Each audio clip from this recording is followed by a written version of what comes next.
സംസ്ഥാന സർക്കാരും എം.എൽ.എയും ആറ്റിങ്ങൽ മണ്ഡലത്തോട് കാട്ടുന്ന അവഗണന അവസാനിപ്പിക്കുക. ബഡ്ജറ്റുകളിൽ വികസന പദ്ധതികൾക്കായി ആണ്ടുതോറും തുക അനുവദിക്കുകയും പദ്ധതികൾ നടപ്പാക്കാതെ ജനത്തെ പറ്റിക്കുകയും ചെയ്യുന്ന നിലപാടുകൾക്ക് അറുതി വരുത്തുക. മണ്ണ് മാഫിയകൾക്കെതിരെ നടപടികൾ സ്വീകരിക്കുക തുടങ്ങിയ ആവശ്യങ്ങളുമായാണ് BJP ആറ്റിങ്ങൽ മിനി സിവിൽ സ്റ്റേഷനിലേക്ക് പ്രതിഷേധ മാർച്ച് സംഘടിപ്പിച്ചത്. മാർച്ച് സിവിൽ സ്റ്റേഷന് മുന്നിൽ പോലീസ് തടഞ്ഞു. തുടർന്ന് നടന്ന പ്രതിഷേധ പരിപാടി BJP സംസ്ഥാന ഉപാധ്യക്ഷൻ അഡ്വക്കേറ്റ് P. സുധീർ ഉദ്ഘാടനം ചെയ്തു. ഇക്കഴിഞ്ഞ സംസ്ഥാന ബജറ്റിൽ ഏറ്റവും വലിയ അവഗണനയാണ് ആറ്റിങ്ങൽ നിയോജക മണ്ഡലത്തിനോട് കാട്ടിയത്.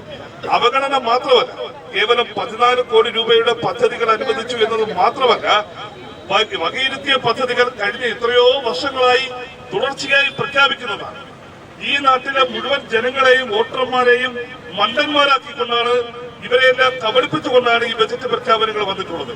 ഇതിന് സംസ്ഥാന സർക്കാരും ഇവിടുത്തെ MLA-യും മറുപടി പറയേണ്ടതുണ്ട്. ഒരു ജനതയെ തന്നെ, ഈ നിയോജക മണ്ഡലത്തിലെ 2.25 ലക്ഷത്തോളം വോട്ടർമാരെ ഒന്നടങ്കം മണ്ടന്മാരാക്കുന്ന രീതിയിലാണ് ഇക്കഴിഞ്ഞ ബജറ്റിൽ പ്രഖ്യാപനങ്ങൾ ഉണ്ടായിട്ടുള്ളത്. ഇത് ഏറ്റവും വലിയ കൊടും വഞ്ചനയാണ്. ആറ്റിങ്ങലിലെ ജനങ്ങളോടുള്ള വഞ്ചനയാണ്.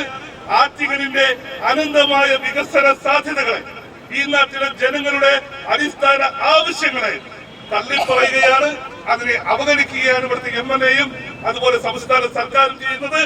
എല്ലാ ചട്ടങ്ങളും നിയമങ്ങളും ലംഘിച്ചുകൊണ്ട് കൈക്കൂലി വാങ്ങി രാഷ്ട്രീയ നേതൃത്വവും അതുപോലെ തന്നെ പോലീസ് ഉദ്യോഗസ്ഥന്മാരും എല്ലാം കണ്ണടച്ചുകൊണ്ട് ഇവിടുത്തെ വയലുകൾ മുഴുവൻ നികത്തുകയാണ്. ആറ്റിങ്ങലിൽ മാത്രമല്ല, ആലങ്കോട്, അതുപോലെ നമ്മുടെ ചെറുന്നൂര്, ഒറ്റൂര്, കരവാരത്ത് എല്ലാ പഞ്ചായത്തുകളിലും മണ്ണ് മാഫിയയെ അഴിച്ചുവിട്ടിരിക്കുകയാണ്. ഈ നാട്ടിലെ മുഴുവൻ വയലുകളും നികത്താനുള്ള കൈക്കൂലി ഇവിടുത്തെ CPM-ന്റെ നേതാക്കന്മാർ, കോൺഗ്രസിന്റെ നേതാക്കന്മാർ, ഇവിടുത്തെ പോലീസ് ഉദ്യോഗസ്ഥന്മാർ ഇവരെല്ലാം കൈപ്പറ്റുകയാണ്. BJP തിരുവനന്തപുരം നോർത്ത് ജില്ലാ president SR Rajikumar, advocate Shine Dinesh, Rajesh Madhavan തുടങ്ങിയവർ നേതൃത്വം നൽകി.